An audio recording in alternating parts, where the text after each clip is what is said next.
c'est celui qui a créé le gouvernement. Mais ce n'est pas celui qui a mis en place les personnes qui sont au pouvoir dans le gouvernement. Donc oui, en tant que chrétien, il faut s'intéresser à la politique. Parce que tout ce que ces hommes-là qui sont placés en haut dans le gouvernement vont prendre comme décision, auront de l'emprise sur vous. Le peuple est en train de mourir à cause des mauvaises décisions du gouvernement en haut. Et le peuple subit toutes les décisions que le gouvernement prend en haut, là, le peuple subit ces décisions-là. Et il faut comprendre que quand vous avez dans un gouvernement des dirigeants qui servent Satan, ces dirigeants-là prendront des décisions en fonction de Satan. Ça veut dire que Satan, lui, il est là pour détruire, pour faire mal, pour tuer, pour égorger. Donc quand vous avez au pouvoir des personnes qui servent Satan, dans le gouvernement, ils vont prendre des décisions pour tuer le peuple, pour détruire le peuple, pour faire souffrir le peuple, pour égorger le peuple. Il y a même des gens du peuple qui sont en train de mettre la corde au cou, qui se suicident avec des lois que prennent les dirigeants qui servent Satan. Parce qu'il faut servir le diable pour faire périr en masse le peuple par des lois légales. Ceux qui servent Satan prennent des décisions pour tuer les gens avec des lois qui sont légales. Ça veut dire que c'est eux les plus grands criminels. Alors que si au pouvoir, dans le gouvernement, il y a des dirigeants qui servent Dieu, ces dirigeants-là prendront des décisions pour l'intérêt du peuple, pour que le peuple soit bien, pour que le peuple avance, pour que le peuple arrête de souffrir, pour que le peuple vive. Mais aujourd'hui, nous avons dans notre gouvernement les plus grands criminels. Mais ces personnes-là peuvent tuer des gens en masse légalement, sans aller en prison, sans être traînés en justice, parce qu'ils utilisent les lois légales. Et les personnes du peuple qui essayent de se défendre contre ces lois criminelles, ces personnes-là, comme ils n'ont pas la sagesse et surtout ils n'ont pas la vision, vont faire des actions ouvertes qui vont les amener, où ça? En prison, parce qu'ils vont se faire des actions qui sont contre la loi légale, alors que ces lois qui sont légales sont des lois pour tuer les gens en masse, pour amener le peuple à la mort. C'est ce que nous vivons aujourd'hui. Hein. On est tous en train de mourir. Le peuple de Dieu est en train de mourir. Les citoyens de la France sont en train de mourir par des lois légales. Ça veut dire que ceux qui servent Satan ont pris la bonne décision. Ils savent comment faire pour faire passer leur crime pour légal. Ils tuent le peuple en toute légalité sans être punis. Alors que le peuple réagit pour se défendre, ils vont faire vraiment des actions, ils vont les mener où ça? En prison. Parce que aujourd'hui, pour se défendre contre les lois criminelles, oui, les lois de la France aujourd'hui, là, ce gouvernement français, là, ce sont des criminels. Ils n'ont rien à faire du peuple, des citoyens qui sont en train de mourir. Déjà, il y a la loi de la vie chère, là. Aujourd'hui, on est tous en train de payer le prix. Hein. Il y a des personnes qui n'arrivent même plus à s'acheter à manger, le minimum. À cause de qui? Des lois de ceux qui servent Satan. Et donc, il faut s'intéresser à la politique. Regardez le paysage du gouvernement français. Regardez le paysage du gouvernement de l'île de la Réunion. regardez les décisions, les lois qu'ils prennent, qu'ils élaborent pour nous, le peuple de la Réunion. Et vous saurez si à la tête de ces gouvernements-là, est-ce qu'il y a un serviteur de Satan ou un serviteur de Dieu. Parce qu'au départ, là, c'est Dieu qui a créé le gouvernement. Dieu, il a mis ses prophètes, au départ, pour diriger le peuple. Parce qu'il y avait tellement de monde, tellement de personnes. Donc Dieu ne pouvait pas diriger lui-même. Il a donné qui? Il y avait Moïse, il y avait les grands prophètes, Abraham qui menait le peuple. Dieu leur a délégué des fonctions d'autorité. Mais au fur et à mesure, les serviteurs de Dieu ont disparu de la circulation, ils ont disparu de ce monde-là, du gouvernement-là, parce que Satan a réussi à s'immiscer en mettant ses serviteurs. Aujourd'hui, nous subissons les lois des serviteurs de Satan. Et surtout, il faut comprendre que pour entrer dans la politique, on n'entre pas comme un homme. Et surtout, quand on rentre dans la politique, pour résister, pour rester en haut, il faut avoir une assurance vie. Il faut avoir une garantie spirituelle. Toutes les personnes qui sont dans la politique, ils ont tous une garantie spirituelle. Dans le monde de la politique, là, c'est le monde vraiment que là, soit tu marches ou soit tu crèves. Même si vous réussissez à rentrer, même si vraiment quelqu'un arrive à entrer dans le monde politique, si la personne n'a pas d'assurance vie, n'a pas une bonne garantie là, sur sa tête, n'a pas une main spirituelle sur sa tête, la personne va sortir de la politique plus vite qu'elle est entrée.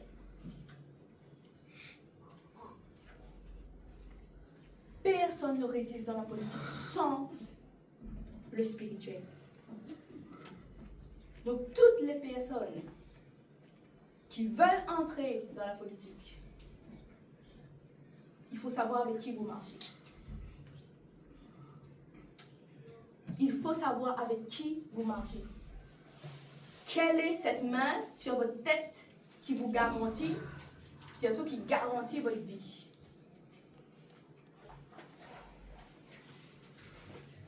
C'est Dieu qui a fait le gouvernement, mais ce n'est pas lui qui a mis toutes ces personnes-là qui dirigent au gouvernement.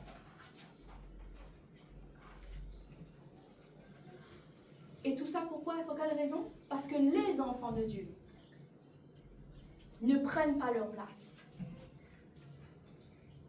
Nous, ici en bas, là, le peuple aime bien se plaindre, pleurer. Ah oui, le gouvernement a pris telle décision, le gouvernement est voleur, le gouvernement est ici. Mais Satan est voleur.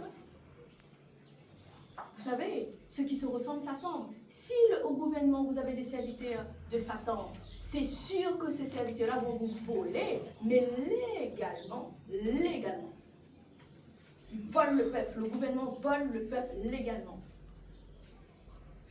En toute impunité.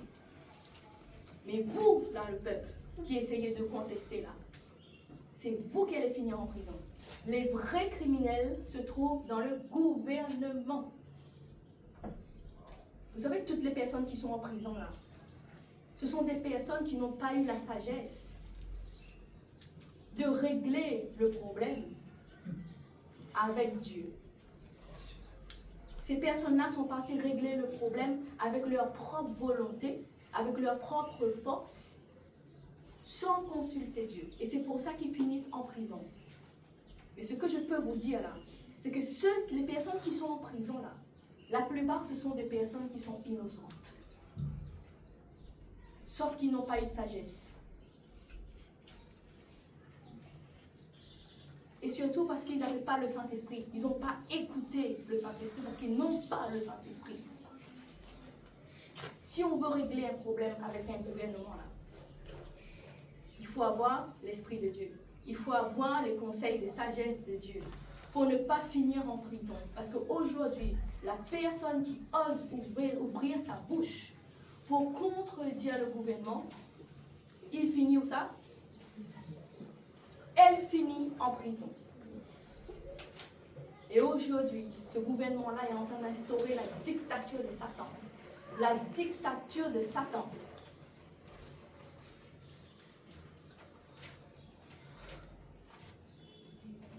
Donc là, quand vous irez voter, là, votez pour quelqu'un que vous connaissez et spirituellement ressemble au serviteur de Dieu. Et surtout, un chrétien vote. C'est un devoir. Être chrétien vote. Si vous êtes chrétien, vous devez aller voter.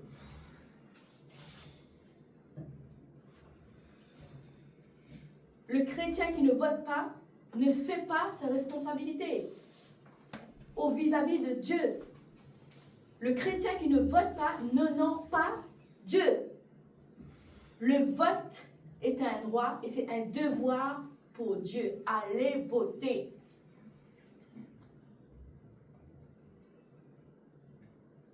Il y a des chrétiens qui disent, moi je ne rentre pas là-dedans parce que le gouvernement, la politique et tout ça, et puis ici et puis là-bas. Hein? Aujourd'hui, je vous dis, un chrétien vote. Un chrétien honore Dieu par le vote. À chaque élection qui se présentera à vous et que vous aurez l'occasion d'aller voter, allez voter. C'est votre devoir et votre droit d'enfant de Dieu. Au moins, vous saurez que vous avez choisi quelqu'un. Si vous votez pour quelqu'un et que la personne pour qui vous avez voté, ce n'est pas elle qui entre, ce n'est pas elle qui gagne, et que cette personne-là va faire des lois qui vont faire souffrir le peuple, vous saurez que vous n'avez pas voté pour cette personne-là. Et même si vous votez pour une personne, pour un candidat qui entre en fonction et que ce candidat-là fait du mal au peuple de Dieu, la prochaine fois, vous saurez qu'il ne faut pas voter pour cette personne-là parce que vous avez vu ce qu'elle est capable de faire. On a le choix de choisir nos dirigeants. Nous avons le gouvernement que nous méritons. Beaucoup de chrétiens ne vont pas voter parce qu'ils n'ont rien à faire de la politique. Pour quelle raison? Ils trouvent comme excuse qu'ils n'ont rien à gagner avec le maire, rien à gagner avec le président, rien à gagner. On n'a rien à gagner avec personne. Mais par contre, on a le devoir en tant que chrétien d'honorer qui? Dieu.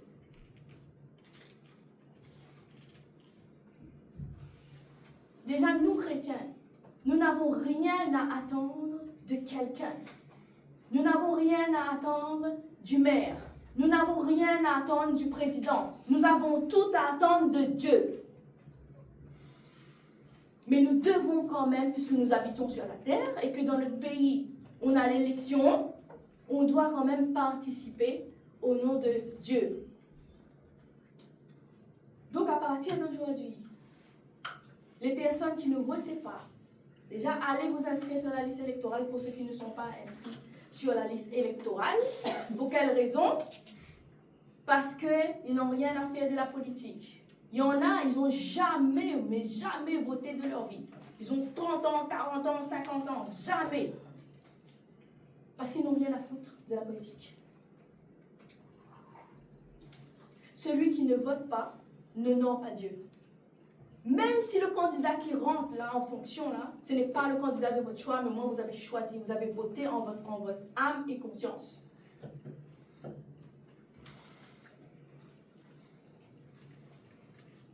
Bien sûr, pour l'élection municipale qui arrive l'année prochaine, je vous donnerai des consignes de vote. Pour qui vous devez voter. Et moi, je le dis vraiment pour la réunion ici, là, pour le maire. Je le dis vraiment en toute conscience pour qui vous devez voter. Bien sûr, la personne-là n'est pas parfaite.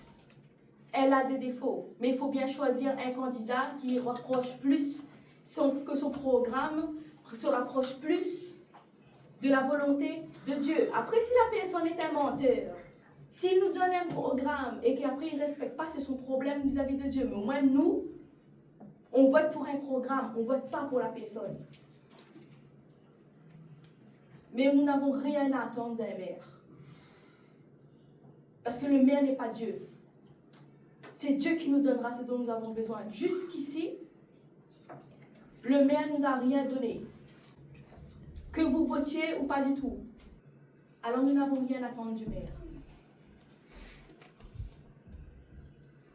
On ne vote pas pour le maire, on vote pour Dieu.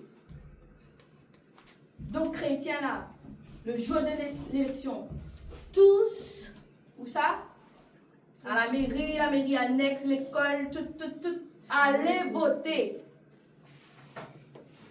Mais au moment venu là, je vous donnerai mes consignes de vote. Pour qui voter? Que ce soit dans ma ville ou dans les autres villes, non? Mais nous là, nous votons pas sur tout. Pour un parti.